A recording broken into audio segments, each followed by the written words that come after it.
Confucius China ದೇಶದ ಮಹಾನ್ ತತ್ವಜ್ಞಾನಿ. ಅವನ ಉಪದೇಶಗಳು ಮಾತ್ರ ಬಹಳ ಅದ್ಭುತ. ಸಾವಿರಾರು ವರ್ಷಗಳ ನಂತರ ಕೂಡ ಪ್ರಸ್ತುತ ಆಗಿದ್ದಾವೆ. ಅವನ ಅನೇಕ ಉಪದೇಶಗಳು ನನಗೆ ಪ್ರಿಯವಾದವು. ಕೆಳಗಿನ 2 ವಿಷಯ. ಒಂದ್ ಬಾರಿ ಕನ್ಫ್ಯೂಷಿಯಸ್ ತನ್ನ ಶಿಷ್ಯರ ಜೊತೆಗೆ ಪ್ರವಾಸಕ್ಕೆ ಹೊರಟಿದ್ದ. ಕಾಡನ್ನು ದಾಟಿ ಹೊರಗೆ ಬಂದಾಗ ಒಂದ್ ಹಳ್ಳಿ ಕಣ್ಣಿಗೆ ಬಿತ್ತು. ಆಹಾರ ಬೇಡ್ಬೇಕಲ್ಲ, ಸಂತರು ಕೇಳ್ಕೋಬೇಕು ಅಂತ ಹೋದ್ರು. ಮನೆ ಮುಂದೆ ಮಹಿಳೆ ಒಬ್ಬಳು ಕೂತು ಬಿಕ್ಕಿ ಹೇಳ್ತಾ ಇದ್ಲು. ಯಾಕೆ ಮಾಡ್ತಾ ಇದೆಯಾ, ಏನ್ ತೊಂದರೆ ಅಂತ ಕೇಳಿ. ಆಕೆ ನಮ್ಮ ಹಣೆ ಬರನೇ ಹೇಗೆ ಸಾಕು, ನಮ್ಮ ಮನೆ ಗಂಡಸರೆಲ್ಲ ಹುಲಿ ಬಾಯಿಗೆ ಆಹಾರ ಆಗ್ಬೇಕಂತ ಹುಟ್ಟಿದ್ದಾರೆ. ನನ್ನ ಮಗ ಕಳೆದ ವಾರ ಹುಲಿ ಬಾಯಿಗೆ ತುತ್ತಾದ. ಅವನ ತಂದೆ ಕೂಡ 10 ವರ್ಷದಿಂದ ಹಿಂಗೆ ಸತ್ರು. ನನ್ನ ಮಾವ ಕೂಡ ಹುಲಿ ಬೇಟೆ ಆಡುವಾಗ ಕಾಡಲ್ಲಿ ಸತ್ತಂತೆ. ಅಂತೂ ನಮ್ಮ ಮನೆ ಮಂದಿ ಎಲ್ಲ ಹುಲಿ ಬಾಯಿಗೆ ಹುಟ್ಟಿದಂಗ ಆಗಿದೆ ಅಂತ ಹೇಳಿ ಕಣ್ಣು ಒರೆಸ್ಕೊಂಡು. ಹಾಗಾದ್ರೆ ಕಾಡಿನ ಬದಿ ಇರುವ ಈ ಹಳ್ಳಿ ಬಿಟ್ಟು ಸ್ವಲ್ಪ ಮುಂದಿರೋ ಪಟ್ಟಣಕ್ಕೆ ಹೋಗಿ ಯಾಕೆ ನೆಲೆಸಬಾರ್ದು ಅಂತ ಕನ್ಫ್ಯೂಷಿಯಸ್ ಶಿಷ್ಯ ಕೇಳಿದ.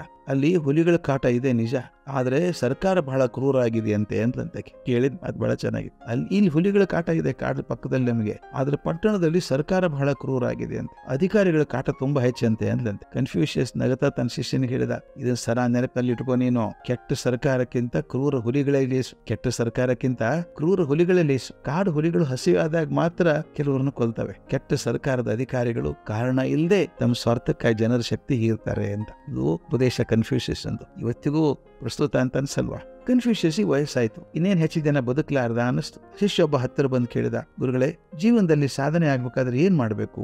ಕನ್ಫ್ಯೂಷಿಯಸ್ ಹೇಳಿದ, ಬಾಯಿ ತೆಗೆದ. ನನ್ ಬಾಯಲ್ಲಿ ನಾಲಿಗೆ ಇದೆಯಾ ನೋಡು ಅಂತ ಕೇಳಿದ. ಶಿಷ್ಯ ಒಂದ್ ತೆರೆದ ಬಾಯಿ ನೋಡಿ, ಹೌದು ಗುರುಗಳೇ, ಬಾಯಲ್ಲಿ ನಾಲಿಗೆ ಇದೆಯಲ್ಲ ಅಂದ. ಮತ್ತೆ ಕೇಳಿದ ಕನ್ಫ್ಯೂಷಿಯಸ್, ನೋಡು ಸರಿಯಾಗಿ ನೋಡು, ಹಲ್ಲುಗಳಿದಾವೆ ನೋಡು. ಶಿಷ್ಯ ನೋಡಿ ಹೇಳಿದ, ಇಲ್ಲ, ಒಂದ್ ಹಲ್ಲು ಇಲ್ಲ ಗುರುಗಳೇ ಬಾಯಲ್ಲಿ ಅಂದ. ಇದೇ ನೋಡಪ್ಪ ವಿಶೇಷ ಅಂದ ಕನ್ಫ್ಯೂಷಿಯಸ್. ನಾಲಿಗೆ ನಾನು ಹುಟ್ಟಿದಾಗ್ಲೇ ನಾಲಿಗೆ ನನ್ನ ಜೊತೆಗೆ ಇದ್ದದ್ದು, ಅದು ಇನ್ನೂ ಚೆನ್ನಾಗೇ ಇದೆ. ಆಮೇಲೆ ಬಂದದ್ದು ಹಲ್ಲು ಅಲ್ವಾ, ಹಲ್ಲುಗಳು ಆಮೇಲೆ ಬಂದು. ಮಗು ಇದ್ದಾಗ ಹಲ್ಲುಗಳು ಬಿದ್ದು ಮತ್ತೆ ಬೇರೆ ಹಲ್ಲು ಬಂದು, ಗಟ್ಟಿ ಹಲ್ಲುಗಳು ಬಂದು. ಆ ಬಂದ ಹಲ್ಲುಗಳು ಬಿದ್ದು ಹೋದ್ರು ಕೂಡ ನಾಲಿಗೆ ಹಂಗೆ ಉಳ್ಕೊಂಡಿದೆ ಗಟ್ಟಿಯಾಗಿ ಅಲ್ವಾ.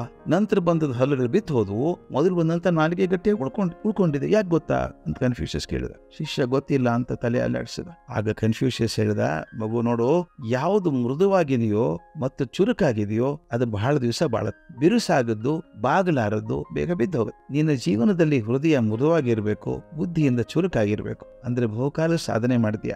ಒರಟನಾಗಿದ್ರೆ, ಅಹಂಕಾರಿಯಾಗಿ ಬಿಗಿಯಾಗಿ ಕುಳಿತಿದ್ರೆ ಸಾಧನೆ ಮಾಡದೆ ಬೇಗ ಬಿದ್ದು ಹೋಗ್ತಿ ಹಲ್ಲಿನ ಹಾಗೆ ಅಂದ. ಶಿಷ್ಯನಿಗೆ ಅರ್ಥ ಆಯ್ತು, ಹೌದಲ್ವಾ, ಯಾರು ಮೃದುವಾಗಿ ಚುರುಕಾಗಿರ್ತಾರೋ ಅವ್ರು ಬಹಳ ದಿವಸ ಉಳಿತಾರೆ. ಯಾರು ಅಹಂಕಾರಿಗಳಾಗಿ ಬಾಗಲಾರದೆ ಬಿರುಸಾಗಿರ್ತಾರೋ ಅವ್ರು ಬೇಗ ಬಿದ್ದು ಹೋಗ್ತಾರೆ. ಈ ಹಲ್ಲು ನಾಲಿಗೆ ಮಾತು ನಮ್ಮ ಜೀವನ ಕೂಡ ಅನ್ವಯಿಸುತ್ತಲ್ವಾ?